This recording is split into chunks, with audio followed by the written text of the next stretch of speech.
Din is-sena l-Gvern se jkun qed jivvota 40,000 euro aktar fondi għall-Inspire. Din in-nefqa se tkun qed issir b'mod speċifiku għall-programm Start 25 li joffri servizz terapeutiku lil madwar 30 klijent. Meta insemmu il-kelma inklużjoni rridu naraw illi ħadd ma jibqa' lura u rridu naraw li wkoll tfal b'diżabilità jingħataw l-opportunità li jmorru għall-ġurnata tal-iskola tagħhom anke jekk bi-sfida kompletament differenti.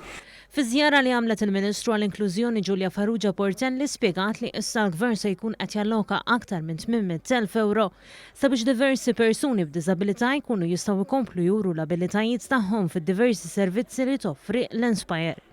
Il-kap eżekuttiv tal-Inspire Antonello Gauci spjega li dan il-programm ilu għaddej sa mill-2013 u tenna l-impenn tiegħu sabiex l-Inspire li tilqa' fiha il fuq minn 250 klijent betajiet bejn 4 snin u l-31 sena tkompli iżżid fis-servizzi tagħha.